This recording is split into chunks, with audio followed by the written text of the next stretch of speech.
Hello there, it's Jules from the Cape, and I want to discuss today the idea of direct elections, as you may have heard of them. And I want to also consider direct elections as an idea which can be applied to our current South African situation, politically speaking, in this day and age.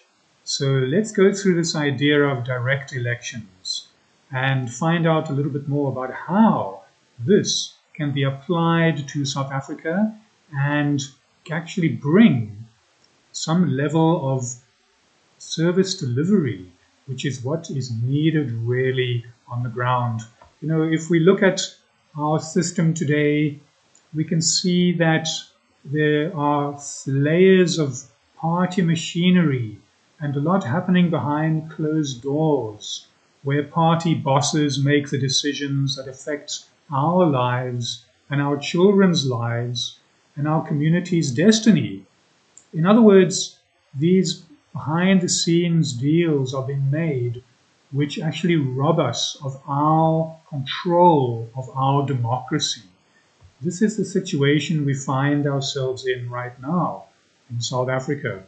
It's a crisis. And anyone will agree to that who lives in South Africa. Let's be direct. We all see the symptoms of this crisis. We see sewerage running in the streets of some municipalities.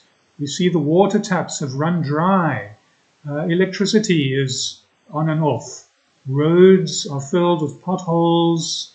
And worst of all, there's corruption, which flourishes while these communities that we live in suffer. And when you try to hold someone accountable, they'll say things like, it wasn't me, it was the party decision, or I was just following party instructions, or they'll say, take it up with provincial leadership. In other words, no one is responsible. Everyone has some kind of excuse. So this is not really democracy. It's kind of a shell game, where accountability disappears into the machinery of party politics. In other words, our current system has given us a government where party loyalty matters more than community service, where cadre deployment is more important than competence, and where your municipal manager was not chosen because they understand the infrastructure, but because they are loyal to a certain party faction. And direct elections is something that can be applied when we realize that we've had enough of this kind of old system, and we have a party called the Organic Humanity Movement, the OHM party, which is propounding direct elections. So we already have a system in place in the structure of our democracy that can apply direct elections and solve a lot of the problems that we have, that we are living with and have been living with for some decades now. Let's have a look at direct elections. You may not have heard of it, but actually it is pretty much a valid system. It's exactly what it sounds like.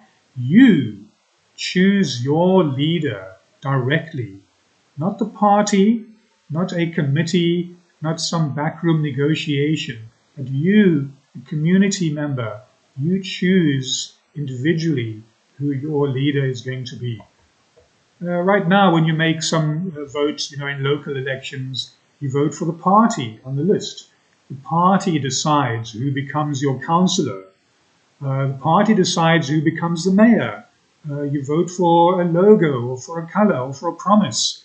And then the party delivers whatever serves their interests, not yours. However, with direct elections, you vote for a person, not a party. You vote for a human being with a name and a face and a track record, someone who lives in your community, who knows your streets, who walks past the same potholes and broken streetlights or whatever it might be, just as you do. And so this is the revolutionary part. the person that you vote for answers to you, not to the party headquarters. So that's direct elections. And this system is not new. We may not see it in South Africa yet, but it has been applied around the world. And we can learn from how other countries have applied direct elections. And we can take their systems and adapt them and improve them so that they are fit for our situation, our purpose in South Africa. So let's take a look at a couple of examples of where this concept of direct elections has been applied. For example, let's look at the South Asian models. You have South Korea, where direct elections since 1987 have been electing the president directly. The people vote for a single term that's non-renewable, a 5-year term for their president. And this came about because there were decades of military dictatorship in South Korea. And so they fought for a right to choose their leaders directly. You know, in this Korean system, it has a powerful feature. The presidents cannot serve a second term. It's a single 5-year term with no possibility for re-election. And this prevents a concentration of power. And it ensures that the president serves the people and not so much their own ambitions for re-election. So it's brilliant in theory. The campaign period is short, only 23 days, so that prevents excessive campaigning and money politics. But there are some problems in the Korean system. Even with direct elections, South Korea still struggles with corruption, with powerful business interests and regional divisions. And this is because direct elections alone is not enough. It needs some guardrails to go with it. You know, in 2022, the election there in Korea revealed that there was some rigging, vote rigging of opinion polls and of some degree of political manipulation by brokers close to the president. So these kind of things can happen. However, the lessons that we learn from the South Korea model is that direct elections must come with strong anti-corruption measures, as well as transparency. So when you add those two elements to direct elections, you can improve the system so that it works for the people. Now let's look at another South Korean system. You have the Philippines. Here, democracy has been active, and the Philippines has held 17 direct presidential elections since 1935 already. And the president is elected by national popular vote. So like in South Africa, they have a history of fighting for democracy. Like us, they know the price of freedom. And this Philippine system is interesting because it has these unique features. The president and the vice president are elected separately.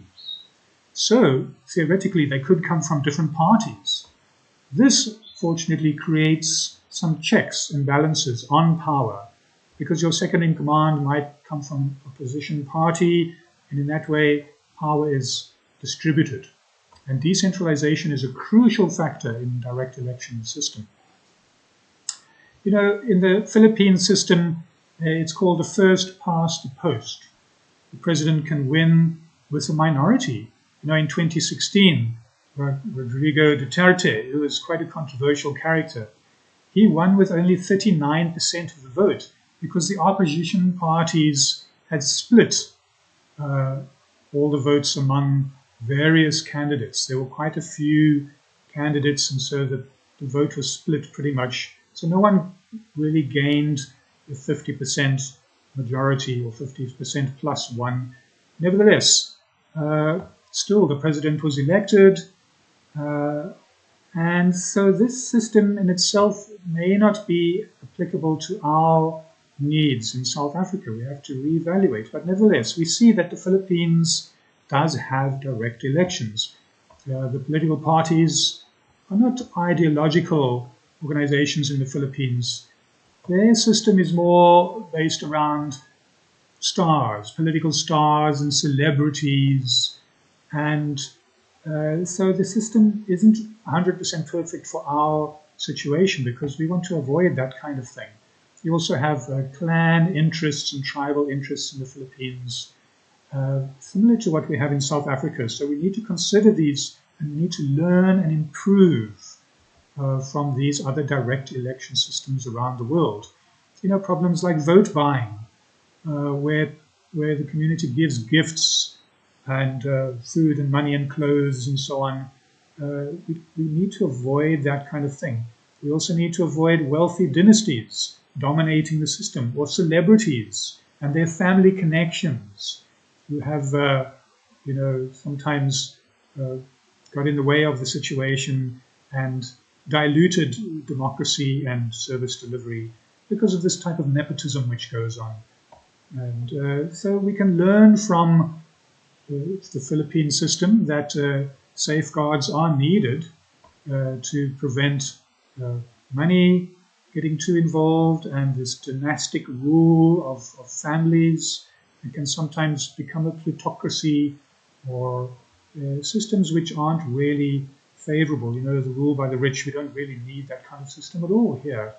So we can learn from South Asian models, but we can also improve them and adapt them to our needs. You know, if we also look at a third example, we can see France has a two-round system where presidential elections are introduced, and this has been going on in France since 1962, where you have two rounds. You know, in the first election, all the voters choose their preferred candidate, and if no candidate wins 50% of the vote, then the top two candidates from the first round go through to a second round, which is held 2 weeks later, and their voting takes place for those remaining top two candidates.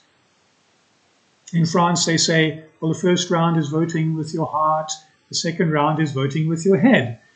So in the first round, all the ideologies get heard, you know, the environmentalists, the socialists, the centrists, conservatives, whoever might be there. Then the country narrows it down to two choices, and those final two leading parties go on to the second vote. So you have two rounds. And why this is good is because the second round ensures that the winner has legitimacy. No president in France has served without at least 50% support. At the end, because there are only two remaining in the second round, someone will get above 50% plus one, and they can go on to take the position. So there's genuine support. And this two-round system is actually what ensures legitimacy for these winners. It's actually very healthy. So in total, actually, around the world, over 80 countries use this two-round system and direct elections. This is not a new concept, in other words. You do get other countries, at least 20 countries around the world, which use a single round as opposed to the two rounds for voting. But still, it's a direct election system. Of course, even France has its own challenges. You know, this two-round system can lead to strategic voting, which can exclude more popular moderate candidates because the extremists from the left and right might dominate the first round. So parties that don't make it to the second round sometimes have to bargain with those who did. And this takes away power a little bit because of these backroom deals and these coalitions which get formed. And as we know in South Africa with the GNU, coalitions aren't always efficient in service delivery. So we can learn from all of these models, and we can adapt them and streamline them and improve them for our particular needs in South Africa. The South African model might be unique. We can learn from others, but we can do better.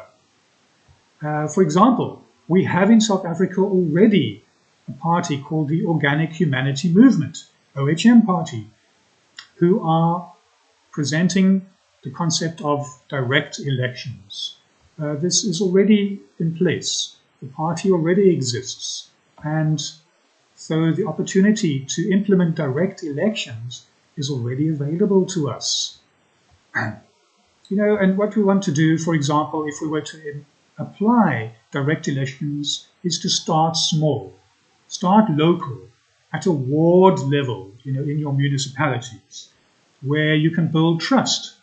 Because the OHM party is not here to overhaul the entire constitution yet. We start small, start in the local municipality, in the wards, and in the streets. That's where we can begin. And under current law, we can implement this direct election system right now. The community primaries will be there to start with.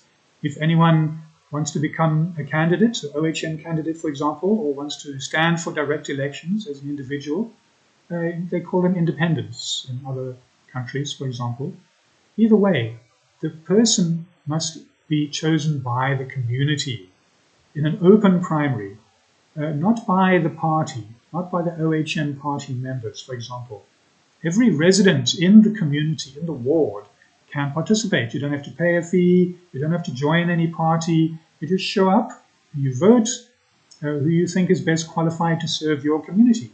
So before an election, for example, you hold community meetings with, say, 5 people or whatever might show up who want to represent and stand for election. So each one presents their plan, how we're going to fix the water, how we're going to stop corruption, and all these kind of things. And then the community votes, and the winner becomes the candidate. So already from a grassroots level, the community has voted who they're going to send to represent them as the candidate to join, say, the OHM party, which is presenting direct elections at the moment. And that community can also demand a mandate, and the representative who has been elected will make a pledge. He can or she can sign a binding pledge to have monthly public meetings, which are mandatory, quarterly written reports on all the votes and all the spending, so that it's transparent. And also there's participatory budgeting, which means the community decides on how the funds are spent in their community. And there's also a recall mechanism. If, say, for example, 60% of the residents lose confidence, then they can resign that person or demand a recall vote. That's direct democracy on the ground in action. Whether we want a 2-round system in South Africa like they have in France or not, we can discuss these ideas. For example, the first round will be wide open. Any candidate can apply. They just need, say, so many signatures. You can decide, 25 signatures or whatever it might be. Anyone can run. And so it's low enough that the ordinary citizens can participate, but high enough so that it shows that you're serious. There's no party registration necessarily. You run as an individual on your platform. And it won't be like the Philippine system, where the winner takes all, because we will require 50% plus 1, a majority, to win. So in other words, the winner genuinely represents the will of the community. So this is democracy at its best. Then it can go on to a second round of voting, where there's a legitimate mandate. If no one gets 50% in the first round, the top 2 go to a runoff 2 weeks later, and then the crowd votes again, and whoever wants to vote and decide, the person who wins will get 50% plus 1, because there are only 2 candidates in the second round. So in South Africa, we can innovate the French system that uses the 2-round system. We can learn from Korea and their anti-money politics. We need to prevent the Korean corruption, where richer parties have more influence and vote buying goes on, and so on. In other words, there can be spending caps so that anyone can participate. It's not that the richer you are, the more successful you can be. If there's a spending cap, it allows the factory worker, the farm worker, or the business person, anyone across the board, from lowest to highest, because ideas are more important than money. That's really how you can counteract the influence of money in politics. We need to prevent the pitfalls that we see in South Korean systems like the Philippines, where they have weak political parties and vote buying and these family dynasties. We need to build safeguards. Transparency, for example, where every donation, say over 1,000 rand, for example, must be disclosed publicly. Also, secondly, no corporate donations, no hidden money. If someone is funding the campaign, the voters have a right to know. We can also prevent family members from running. In this way, you prevent nepotism or these family dynasties. So we can't actually prevent members from running because that's unconstitutional, but we can prevent a concentration of power by saying that no person can hold more than one position simultaneously, and that no appointments of family members are allowed to municipal positions. So we can put these safeguards in place. And there should also be consequences. For example, vote buying. It's not just unethical, but it's criminal. And so we'll push for enforcement. And vote buyers will lose the right to run for office. There'll be community oversight. In the Philippines, for example, the parties dominate. But here we'll create ward leadership committees. Say the committee in your local ward, in your street, in your neighborhood. You can have a committee. It's 5, 7, whatever it is, residents who are elected by the community. They can oversee the councillor's performance. And the councillor has to consult the committee before major votes. So this distributes power amongst the committee and its councillor, and all of the members are voted for at a grassroots level. So we can avoid the traps that we see in other direct elections countries like South Korea, where the elections, even in 2022 in South Korea, were tainted by allegations of manipulated opinion polls and also political brokers influencing the process. We need stronger guardrails. In other countries they have lobbyists and so on.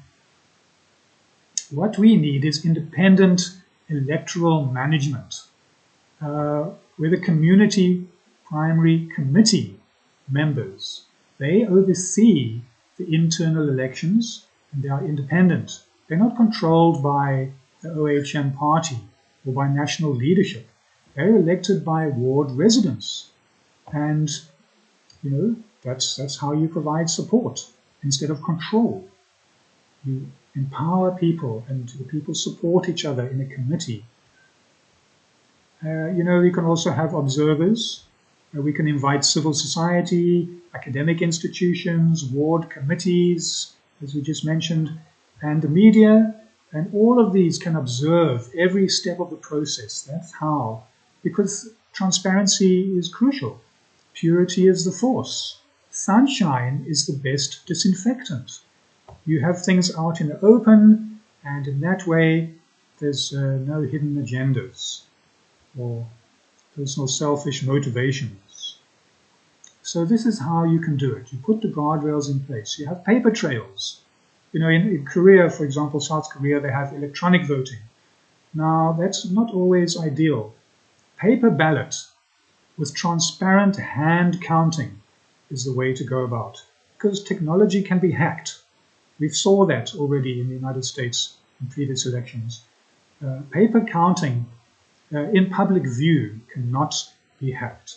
That is where we want to go. Besides that, there needs to be asset disclosure.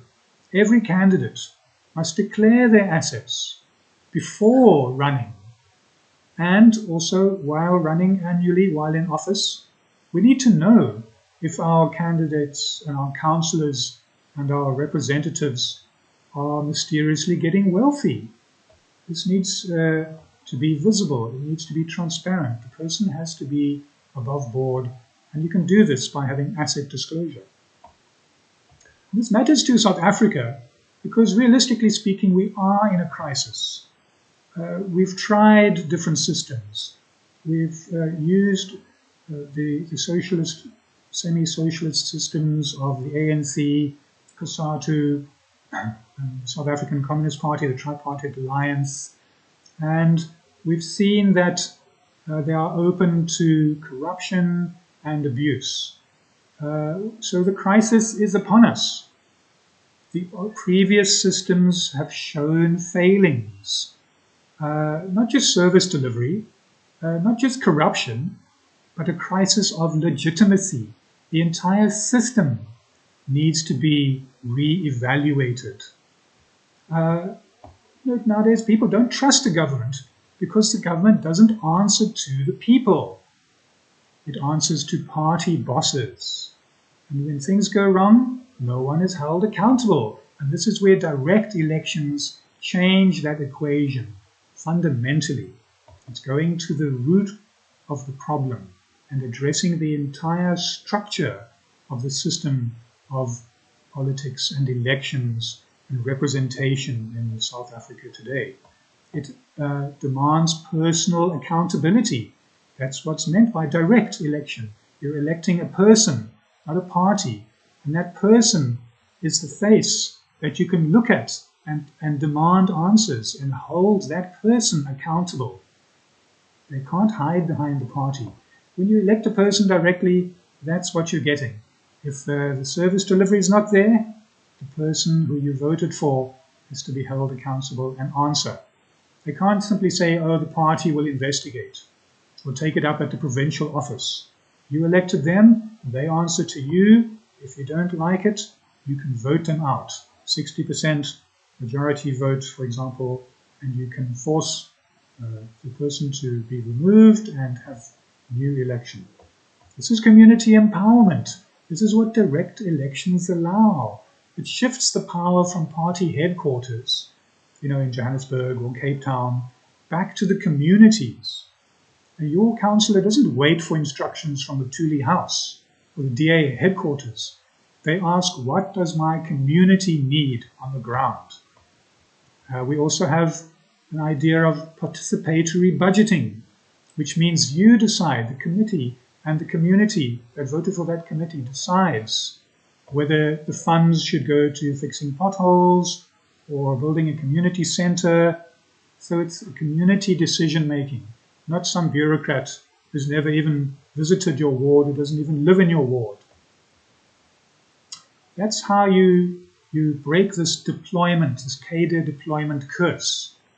South Africa's cadre deployment system is killing our municipalities.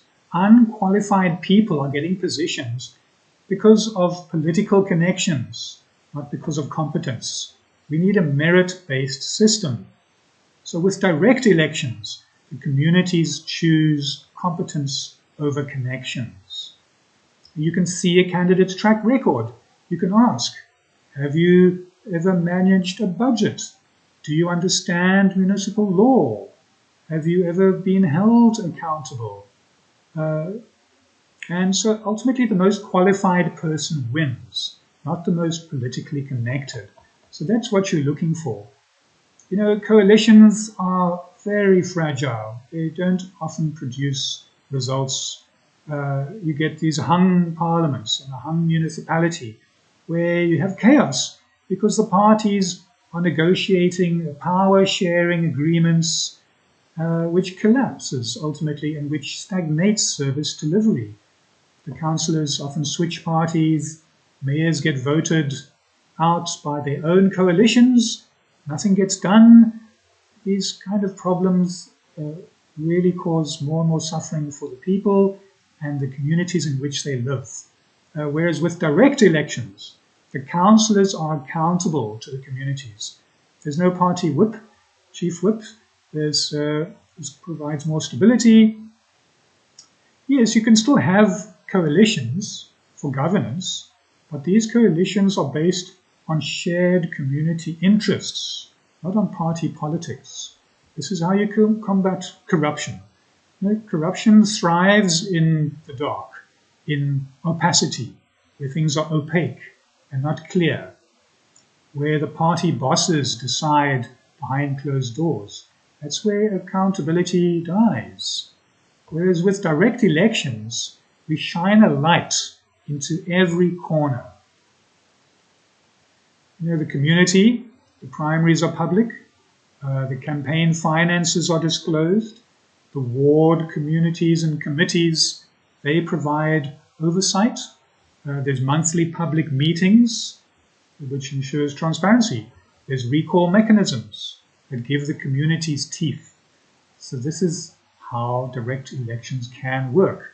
Corrupt people can't hide when everyone is watching. Now going forward, this may sound really good, but is it realistic? And yes, it is, because we're starting small.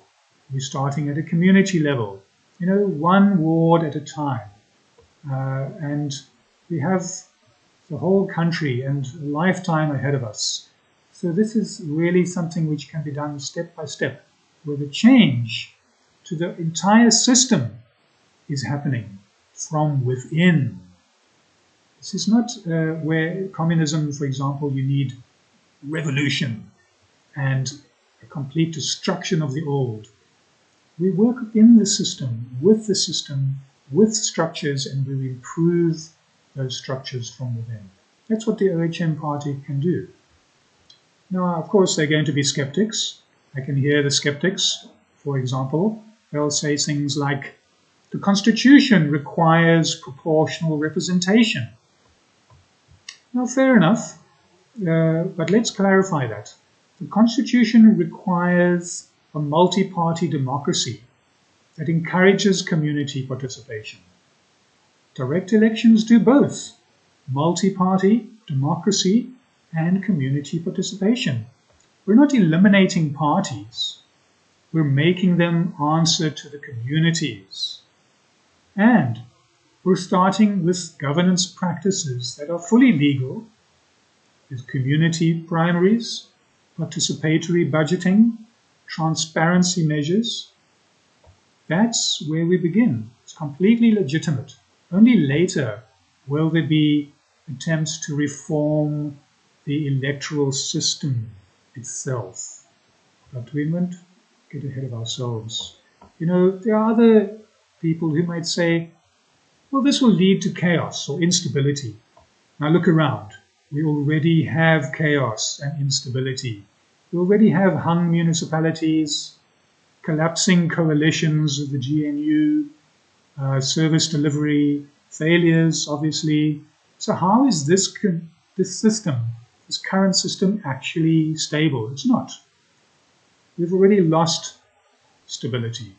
And this is where direct elections create real accountability. It creates real stability because the communities keep the leaders who perform and they remove those leaders who don't perform. That's how it's done. You might also complain and say wealthy candidates might dominate. That is a concern. But not if we implement spending caps and transparent financing and community primary systems. This model makes ideas more important than money. Even a simple worker, a teacher, or someone who works, in a factory, with community support, they can beat a millionaire with his or her empty promises. That's where community power is really successful. We return the power to the people, power to the community. You might say, oh, this is just party politics in disguise. Well, then hold us accountable. Say, for example, if the Organic Humanity Movement Party, if their candidates don't implement community mandates and don't hold monthly meetings and don't practice participatory budgeting, then vote us out. That's the beauty of direct elections. You have the power to remove, to punish betrayal. And you may also say, those detractors will say small parties like OHM can't really manage a system. But history shows otherwise. Every major democratic reform started with people who were being told that they couldn't win. Mandela was told that he couldn't end apartheid. Gandhi was told that he couldn't free India. There are so many examples where change starts with the people who refuse to accept that things can't change. We don't buy that argument. Change is ever present. And you don't need to be the biggest party. We need to be correct. We need to prove that it works. We need to deliver. Then others will follow. You know, the organic humanity movement has a vision. That's why it's called organic humanity movement. It's organic because democracy must grow from the grassroots, from communities. It's organic. It grows from the ground. It's community-driven. From the soil of South Africa, addressing local needs with local solutions, not imposed, from the top down by party bureaucrats. It's organic. It's also humanity because we put people before a party. It's the community which is more important before any ideology. It's service before self-interest. We recognize that every person, regardless of party affiliation or race or class or background, deserves accountable government. Voluntary participation. It's not about a salary or enriching yourself. The organic humanity movement comprises of people who are willing to serve selflessly, who forego any personal needs, who have minimum of desires, because their real desire is to serve the people, is to see the people benefited. What you have here is humanity at the center and the needs of the people. So those who have that service mood will rise to the occasion and be self-evident. The community will see it and it will be obvious. So that's how it's organic. It's around the human condition. Now that we have the influx of AI and so on, and the digital age and the fourth industrial revolution, we need to cling to our humanity and keep it and preserve it as all these systems come into place which may deny our very humanness if we are not careful. So that's how it can be done, because humans are fundamentally good when given good systems, when raised by a good family with a good upbringing, a good moral foundation. Human beings are not animals. They're not wicked. The human spirit, the human individual is by nature good. It's only the systems which fail the humans, which fail us in childhood or in youth because of difficulties, because systems are not working smoothly, family units have been disintegrated. All of this needs to be addressed so that we can bring out the best in every human being and bring good people into society, who can take that society further forward and do even better things for future generations. So that's how society really needs to work. Bring out the best in the humans, in the individuals. The humanity of the individuals needs to be nurtured. So if we have transparency, we can fight corruption. We can give people participation on a community level. They can choose. They can hold the person they choose accountable. And that's how we can get the job done. The current system assumes that we're too ignorant to choose our own leaders. So they say, vote for the party, because the party will decide. But Organic Humanity Movement disagrees. We say that you are intelligent enough and wise enough and experienced enough to know what your community needs. You don't need party bosses making that decision for you. This is the organic grassroots level of this movement. So right now, this is a call to action. Here's what I'm asking. Get involved, hold community primaries, for example, find candidates who have service capacity at heart or inherently servants of society, servants of humanity. But because there are people out there who aren't in it for the money, they have a higher vision, and that empowers them and can really be the best person for any community. Even in civil society, we can call upon civil society, partner with us, monitor our process, critique what we are doing wrong, celebrate what we do right. But the community decides who goes forward. This is the thing. Independent oversight is what makes things better. We have IEC, Independent Electoral Commission. They do have some degree of oversight, so that's what we need to strengthen. And the traditional parties that are already there, ANC, DA, EFF, Freedom Front Plus, and so on, and Carter, you don't have to see us as enemies. See us as the conscience of the people. We're showing what your members actually want. They want accountability, they want transparency, they want community service. You can adopt these practices yourselves. Make your own primary systems more open. Strengthen your accountability mechanisms. Let's do it together. Let's even compete to see who serves the community better, not who has the best party machinery. And to the donors and funders, sure, we need resources, but we need clean resources. We're capping campaign spending deliberately. We're refusing corporate donations deliberately. We're publishing every donation over 1,000 Rand openly for everyone to see. So support us if you believe in transparency, not if you're buying influence. And the time is now. Look, South Africa is at a crossroads. One path leads to more of the same.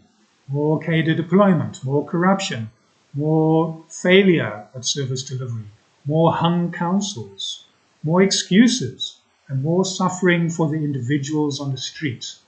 The other path leads to something different.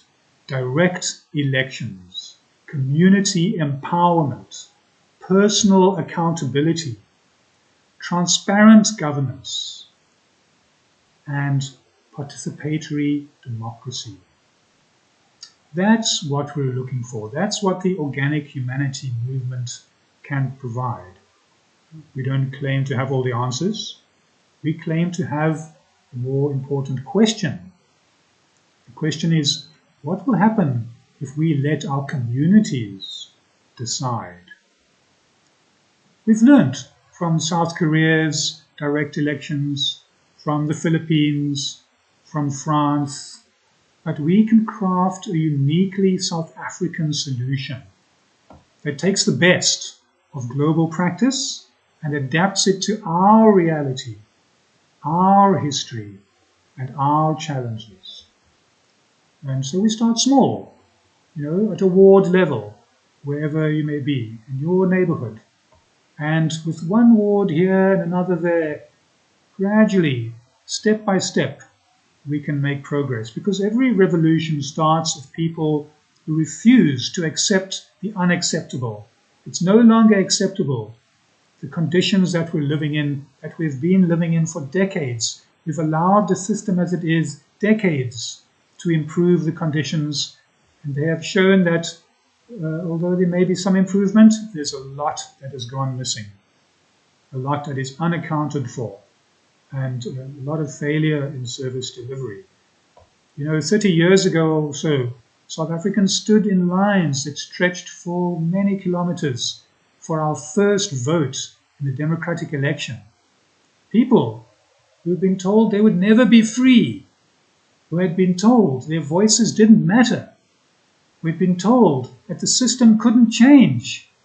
They proved everyone wrong, because we did the impossible and we can do it again. Direct elections is not a magic bullet.